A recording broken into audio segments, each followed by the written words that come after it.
Podcasting from the Chicagoland area, this is Game On with Jackson Stuart, where we discuss men's lifestyle, focusing on sex, fitness, relationships, business, and more. We'll be interviewing the best of the best, the hot shots, and the rising stars in the worlds of modeling, fitness, cooking, and more. Influencers who are discussing keeping it sexy while at the top of their game. I'm your host, Jackson Stuart. Welcome to the show. Welcome to the game. What if you could be a better player for the cost of one more cup of coffee a month? Get access to a growing library of lit erotica, behind-the-scenes action, and player's guides with tips on drinking, cooking, fitness, dating, sex, and life after dark. Low tier rate while offer lasts. Patreon.com, Game On with Jack. Keep it sexy and game on. Hey, good people, sexy people. Welcome to another podcast episode of Game On with Jackson Stuart. I'm your host, and as always, I am super excited and very honored that you are taking time out of your day to swing on through and catch tonight's episode. A couple announcements, like I always want to let you guys know. Catch us at gameonwithjack.shop, S-H-O-P. You can enroll in free classes and enroll for free also for classes, workshops, etc. If you enroll, you can participate and enjoy and learn from the free Guys Night Guide mini workshop, totally free. Lots of great tips in there. Make sure you take advantage of it. Let me know what you think. You can always hit me back on the show or hit me back via gameonwithjack.shop. Sign up for the new Game On with Jackson Stuart email list and receive the free 15 Confidence Commandments as soon as you sign up. You go to gameonwithjack.aweb, A-W-E-B as in boy, .page, and sign up. You'll get an email back with directions, and you can download the 15 Confidence Commandments immediately. Good stuff in there. 15 pointers to build up your confidence. And if you listen to any of the shows, every time we talk to a guest and ask them what is the sexiest thing about a person, especially, that what makes a man sexy, they all, I'd say 99.9% all say what makes a man sexy is his confidence. So you can never be too confident, because if you are being too confident, you're not confident, you're being arrogant, but confidence is good. You can always use some pointers to sharpen that up. Go ahead and sign up, gameonwithjack.aweb.page, and get the commandments now. Also, you'll be on our email list where you're getting great content sent directly to your email from me, personally from me. And it's also a two-way street. I want to hear from you guys. I want to know, what kind of guests do you like? Who was your favorite guest? What kind of topics do you want me to cover? Definitely, let's open up that communication. Let's build up this community of players. Last but not least, jump over to patreon.com/GameOnWithJack, where you can subscribe to Game On Guides tonight, right now. There is the $5 tier, and there's the $10 tier, which covers everything in the lower tier for $5, but also some of the After Dark guides. So a little bit more adult content. You're also able to access some of my erotic literature. Yes, I've got some out there. I think you will enjoy it, and some other information. So jump on those opportunities, and I know you will not regret it at all. Tonight's topic, Real Talk with Jack. We're talking about fear. Are you afraid of the game? And, fear, anybody who says they are completely fearless is full of shit. I mean, everybody fears something. We're wired that way. From the moment you're a baby, you're afraid of loud noises and bright lights, and then as we grow up, we're taught, unfortunately, a lot of things to be afraid of. Some of those are legit. Some of those are things we should be concerned about because they keep us alive. But a lot of our fears are unnecessary. And, to define fear is simply to say it is an unpleasant emotion caused by the belief that someone or something is dangerous, likely to cause pain, or a threat. And, if you look at how many things in your day-to-day life you're afraid of, by that definition, they don't fit, right? Because the things that we're worried about or afraid of are not dangerous most of the time. They're not going to cause pain, and they're not threats to our well-being. They are, fears of meetings, fears of our boss not being happy with us, or our spouse not being happy, girlfriend, boyfriend, our kids judging us. So much of what we're afraid of is just, fear that is based upon a first world or a high-end sociological civilization, where some people wake up every day and fear like real shit. Like, am I going to make it through the day? Am I going to be alive? Am I going to have food to eat? Is my family going to be okay? Like, those are real fears. And unfortunately, as we grow up, we're just layered with so much of the bullshit fear that we never think about the real fears. And when you think about the real fears that you don't have to be faced with every day, you should be filled with gratitude. And I feel like we lose that a lot, right? We're worried about, the non-life threatening things and the non-well-being threatening things. And it takes us away from our gratitude, that we are safe, that there's a good chance we'll make it through the night. Nothing's promised, but, barring something catastrophic and unforeseen, you're going to be okay. In talking about fear, there's some great quotes out there about, fear.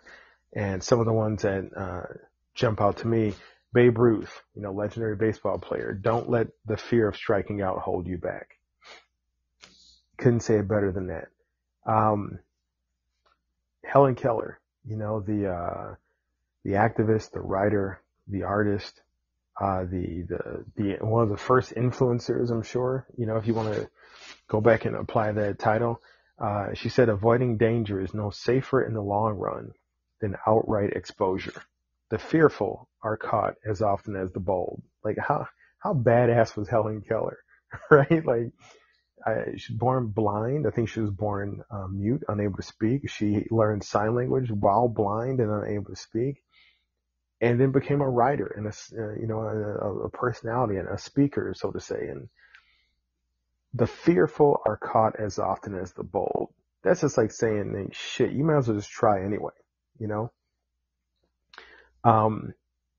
Michael Jordan, a great quote. You miss 100% of the shots you never take. If you look at Michael Jordan's stats, there's a lot of shots that he missed, but we don't think about that. We just remember him as possibly and arguably the greatest basketball player of all time. We don't look at how many times he missed a shot, how many times he fouled out, how many times he traveled, how many times, he lost the ball. We don't remember that stuff. We remember Michael Jordan's successes. And last but not least, a great quote by President Theodore Roosevelt. A little long, but stick with me. It is not the critic who counts, not the man who points out how the strong man stumbles, or where the doer of deeds could have done them better. The credit belongs to the man who is actually in the arena, whose face is marred by dust and sweat and blood, who strives valiantly, who errs, who comes up short again and again, because there is no effort without error and shortcoming. But who does actually strive to do the deeds, who knows great enthusiasms, the great devotions, who spends himself in a worthy cause, who at the best knows in the end the triumph of high achievement, and who at the worst, if he fails, at least fails while daring greatly, so that his place shall never be with those cold and timid souls who neither know victory nor defeat. That is kick ass. I mean,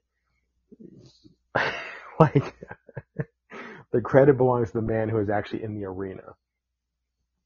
And I'll hit back on that as we go through talking about fear. Are you afraid of the game? But just let those quotes stick with you. And when I say, are you afraid of the game?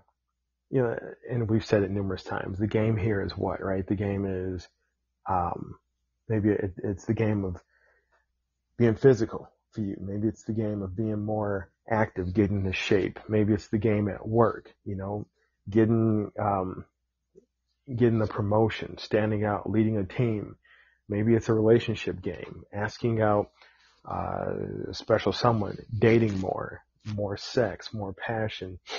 Maybe it's a business game, getting your ideas out there, building that side hustle, entrepreneurship, whatever it is that is the game. We're afraid of it. And I'll tell you, even the best of us are afraid of it. I mean, there's things that I've ventured out on that I was like, I'm scared of doing this shit. But we can break those fears down into 5 categories, I feel. And, these are definitely the 5 fears that men are facing in terms of the game. So we've got fear of failing, fear of embarrassing yourself, fear of judgment, fear of winning, and fear of the unknown. So we'll go through each one. I'm going to give you counters, like you're afraid, but here's a counter. Here's how you balance out that fear. And, just removing a negative thought is not enough. You have to replace it with something positive, because the universe hates a void, and just removing a negative thought leaves a gap, and a negative thought will fill it back up. So you have to take the negative thought, kick its ass, and put in a positive thought. You want something in that space in your head and in your soul. So first up, fear of failing in the game. So you try something new in your life, new exercise, new job, new hobby, new hustle, ask out a new person, whatever it is. And something inside you, that fear voice, says, but what if it doesn't work? What if you fail? What if you don't succeed? That voice comes for all of us. And there's nothing wrong with having that voice, because that voice, if measured, if tempered, is caution. So like, let's say you want to start a new business. Well, that fear voice can also let you know, maybe you want to hold on to your current job while you're working up this side hustle. You want to ask out a woman at the bar. That fear voice could make you think about how you're about to approach, rather than you walk up like a dumbass and just lay all over her and just be, hey, let's go sleep together. Maybe it's you want to, go hang gliding. Well, that fear voice used as caution could tell your ass that you need to go to classes before you go hang gliding. You need to be taught. You're not just going to jump out there with, paper on your back and hope for the best. So fear is not a bad thing, especially in terms of failing. Fear can give us caution. Fear can let us analyze a situation so we can best approach it with the highest regard for winning. But if left unchecked, that fear will stop you in your tracks, the fear of failing. So here's some counters. You got that fear voice saying you're going to fail at this, you're going to screw up, this is not going to work out. Here's a counter. What's the worst that could really happen? Okay, you start a new business, you sink some money into it, it don't work. Are you going to lose your house? Hopefully you've set it up that way so you're not going to lose your house or anything else. All right, so you're out, but you tried, right? I remember back in the day hitting the club out with the fellas, and I'd see a young lady across the bar or across the dance floor. I'd walk over there and ask her to dance. What's the worst was going to happen? She says no. And my boys would heckle the shit out of me. Yeah, I'd hear them laughing behind me like, damn, Jack, you got blown up. But what I would do is I would never walk directly back. I'd swing by the bar, grab some beers, so while they're talking shit about me, I can just give them beers and shut them up. Like, that was my move. Still is. But anyway, what's worse going to happen? She ain't going to shoot me in the face. She ain't going to call the cops on me because I asked her to dance. What's the worst that going to happen? You want to try a new exercise routine. You follow, safety protocols. You get a trainer, whatever. What's worse is going to happen? You don't lose weight as fast as you had hoped. You don't gain muscle as fast as you were hoping. You're sore. I mean, really, what's the worst that can happen? Once you go to the worst that can happen, then you can walk your way back, work your way back, and go, all right, well, that's not so bad. I'm going to do this. And then next counter is, what's the likelihood that the worst will happen? You're sitting there in your head with all these bad ideas and these demons coming at you, but what's the likelihood that any of that's going to happen? Okay, you start a business, you start a new restaurant, whatever. Okay, your first quarter isn't good. But is it the worst situation? Did the restaurant burn down? Did you lose everything you got? No. So you take that knowledge and you do better. Now the counter to failing, and we'll talk about this, a little bit more in depth, but what if you succeed? See, fear always tells us to look at how things don't work. But what if you pull it off? What if you start that podcast and it becomes successful and you monetize it? You get listeners and fans and so on. That's a conversation I had. What if you start that new job and you're amazing at it and the pay is great? Don't just look at what if things go wrong. Look at what if things work out. Next up, we've got fear of embarrassing yourself while you're playing the game. And, for some people, embarrassing themselves is worse than like dying. One of the, I think right next to fear of death is fear of public speaking. And you'd be surprised how many people would probably choose dying over talking in front of an audience. And well, that's, what if I embarrass myself? So maybe you're trying something new, right? And you make a mistake. You go up to give a speech and you forget your place, or you stutter, or you drop your notes. You have a temporary setback, or maybe a giant ass blow up. And something you tried doesn't work, and you hear your fear voice say, everybody is laughing at you. Everybody's disappointed in you. Everybody is ashamed of you. People, everybody you know plus people you don't, are all embarrassed by you. And I love this quote by the famed artist Salvador Dali, who says, have no fear of perfection. You'll never reach it. And like, boom, that's the counter right there. Fear of embarrassing yourself while you're playing the game. Guess what? You're going to embarrass yourself. You're going to make mistakes. You're going to fail at some part of it. Here's a counter. How embarrassed could you really be? Yeah, I've given speeches that were horrible, where I botched the shit out of it. And and afterwards, my car was still there waiting for me. I still had money in the bank. I didn't lose any loved ones. Nobody tried to beat my ass. Like, okay, you got embarrassed. Big deal. Nobody came up and gave you like the scarlet letter and said, be ashamed of yourself. That's not going to happen. Once again, what's the worst that could happen?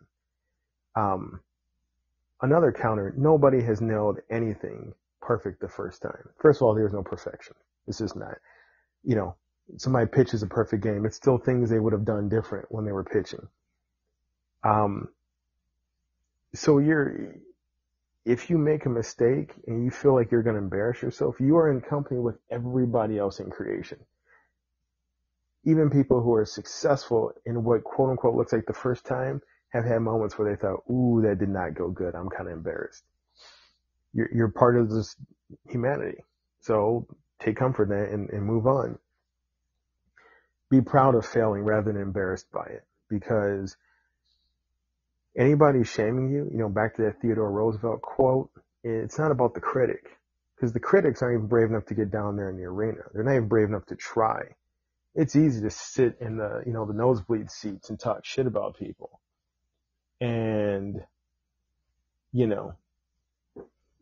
just badmouth the people who are out there, just the gladiators, right? It's easy to be one of the Roman sinners up there going, look at that gladiator, but the gladiators in it, shit, like, boom.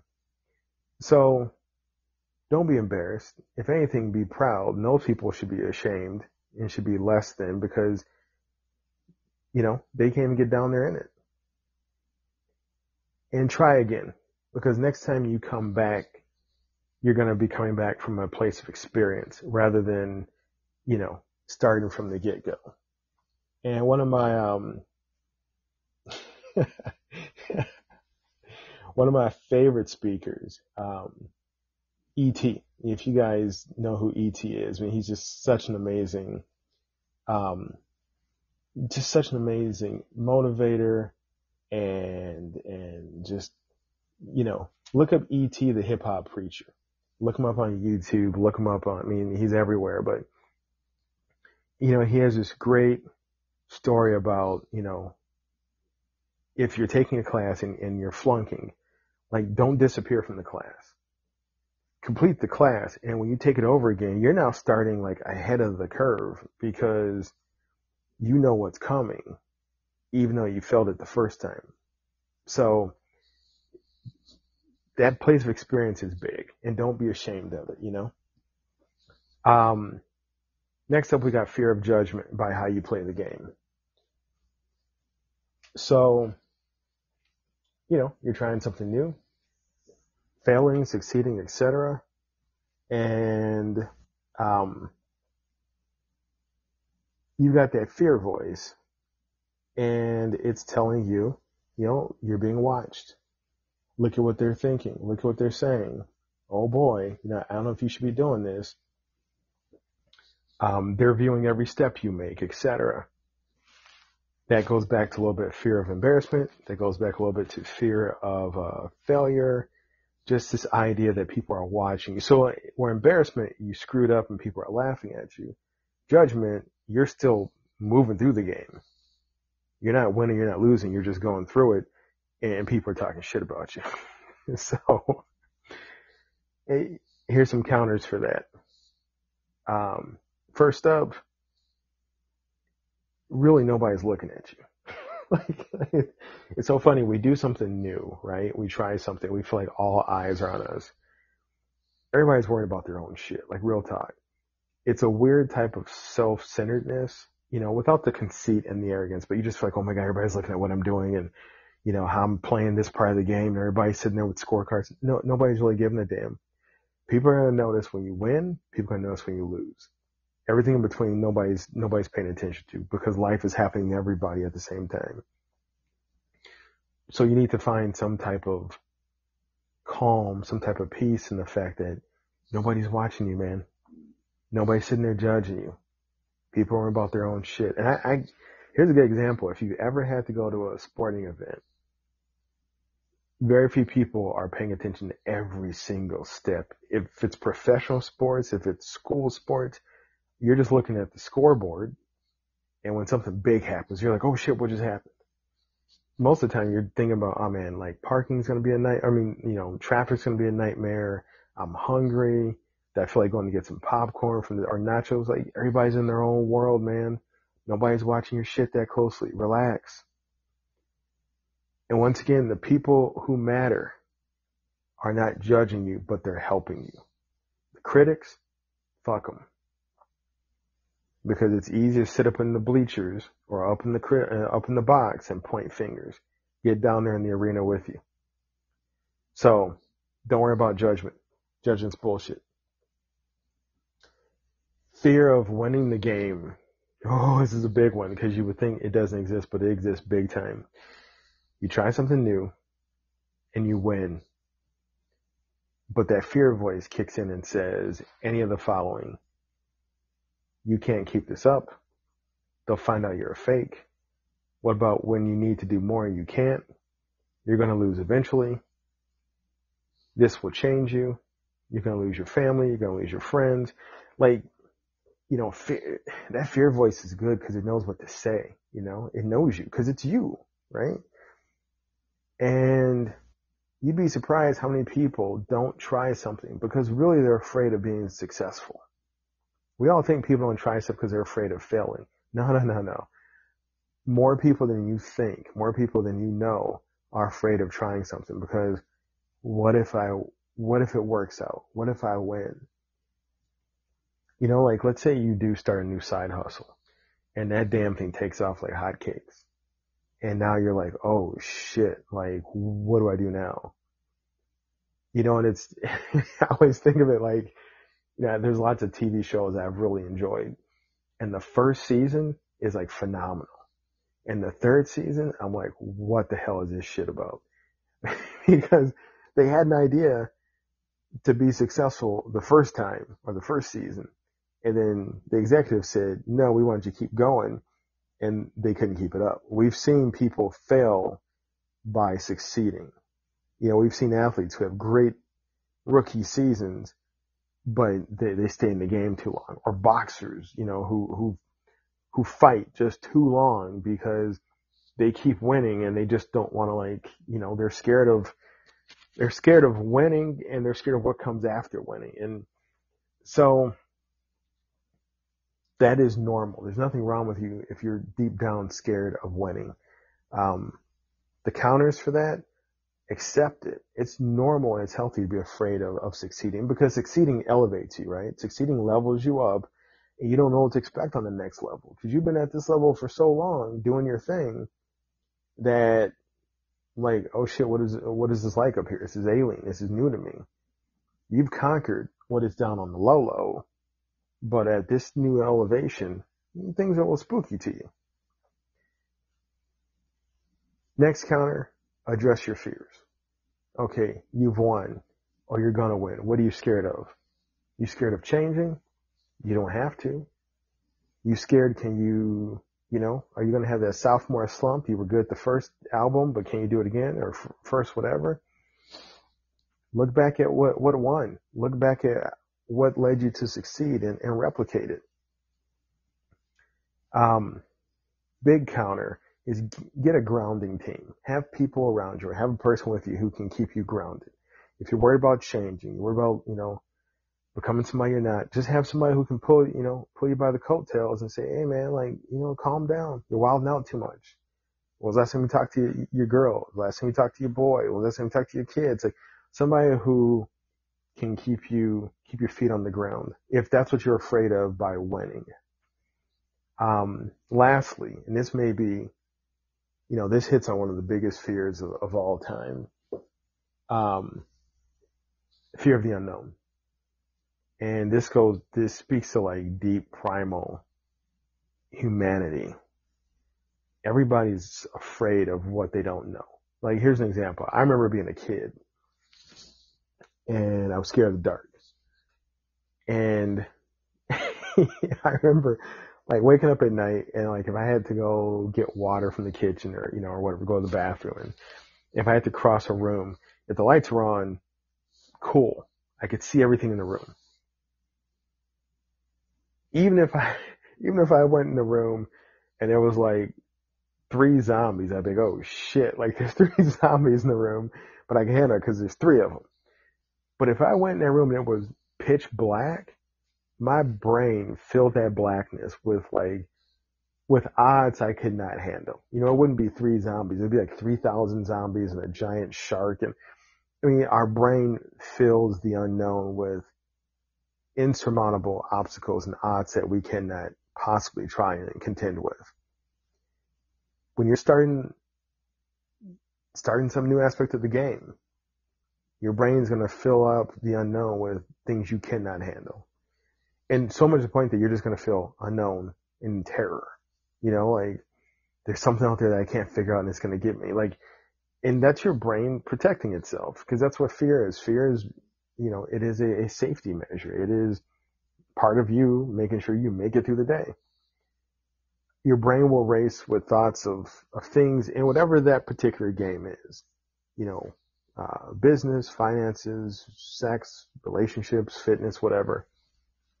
Your brain's going to fill you up with thoughts of the unknown, things that you can't even begin to expect.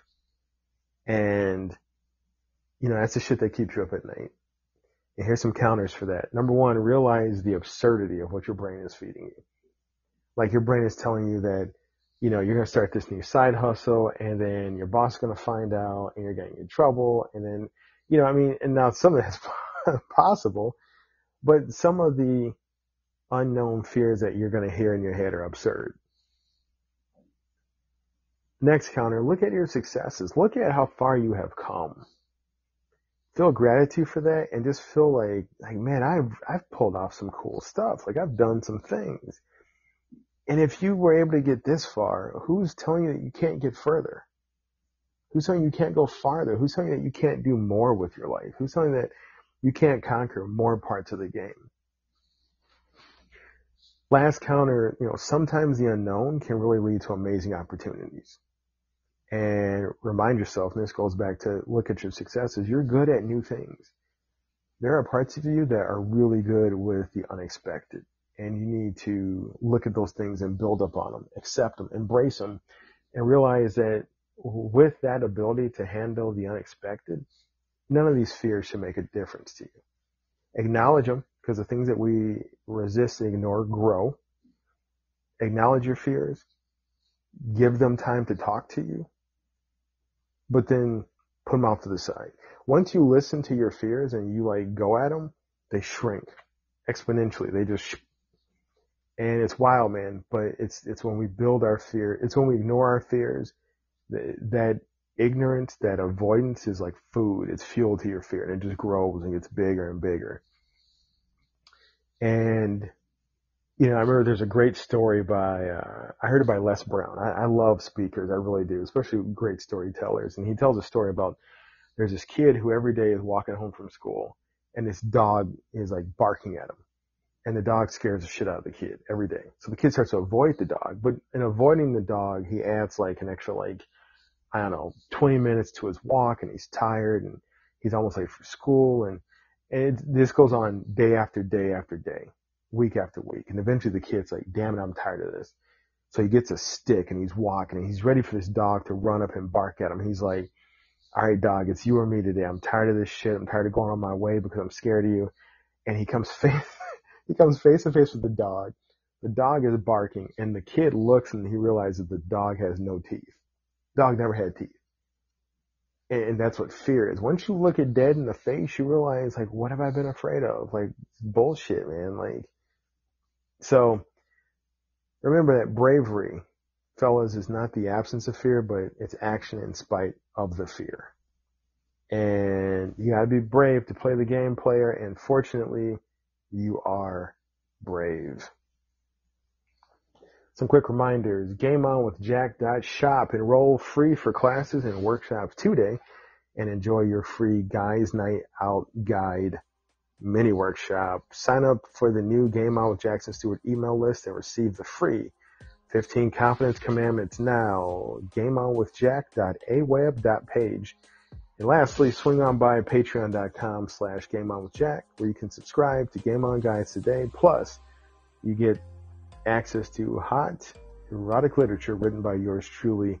Everybody, thank you always for swinging by. Also, catch me on TikTok. Trying to put some more effort into TikTok.com/GameOutWithJack. Hit me up on Twitter. Follow me on Instagram, JacksonStewart2, and Game Out with Jack. And as always, keep it sexy and game on.